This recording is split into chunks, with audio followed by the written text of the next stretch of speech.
शांति। आज 29 जनवरी 2023 है। आज के स्लोगन से हम जानेंगे कि रहमदिल आत्मा की निशानियाँ क्या होती हैं, किसको कहा जाएगा रहमदिल आत्मा और हम कैसे रहमदिल आत्मा बन सकते हैं। सुनेंगे आज का स्लोगन। याद और सेवा की शक्ति से अनेक आत्माओं पर रहम करना ही रहमदिल बनना है। याद की शक्ति और सेवा की शक्ति, यह दोनों अलग अलग शक्तियाँ हैं।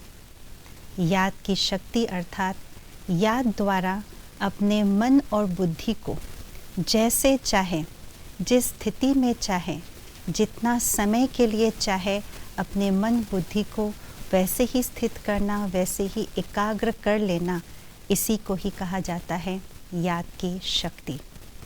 और सेवा की शक्ति अर्थात सेवा द्वारा प्राप्त अनेक खजानों को, उन खजानों की शक्तियों को ही कहा जाता है सेवा की शक्ति।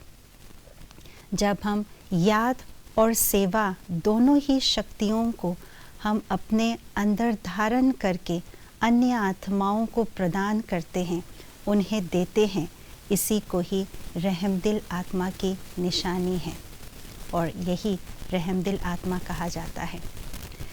जब हम अपने मन बुद्धि के एकाग्र स्थिति द्वारा हम अपने मन बुद्धि को एक श्रेष्ठ स्थिति में स्थित कर लेते हैं, चाहे शांति की स्थिति हो, चाहे प्रेम की स्थिति हो, चाहे आनंद की, चाहे सर्व गुणों सर्व शक्तियों की स्थिति हो, उसमें एकाग्र स्थिति में स्थित कर लेते हैं, तो उस स्थिति की शक्तिशाली प्रकंपन चारों ओर फैलने लगते हैं और उस शक्तिशाली प्रकंपनों के द्वारा जो निर्बल हलचल वाली आत्माएं हैं, उनके मन को अचल बना सकते हैं। और यही है रहमदिल बन करके याद की शक्ति अन्य आत्माओं को देना।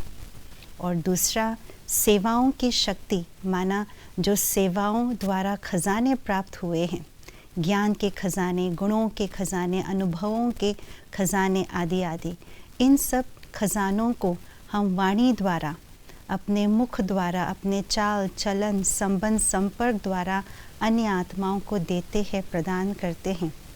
ये है सेवाओं का शक्ति जो हमने प्राप्त की है उन आत्माओं को देना।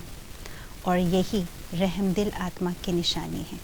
रहमदिल आत्मा का अर्थ यही है कि हर एक आत्माओं को निर्दोष समझ करके, निर्बल समझ करके उन्हें शक्ति का दान देना, इसी को ही रहमदिल कहा जाता है। तो आइए हम अपने अंदर चेक करें, ज्ञान की शक्ति, योग की शक्ति, जो खजाने की शक्ति हैं, उन सब शक्तियों को और याद की शक्ति को, सेवा की शक्ति को अन्य आत्माओं को प्रदान करें, रहमदिल आत्मा बने।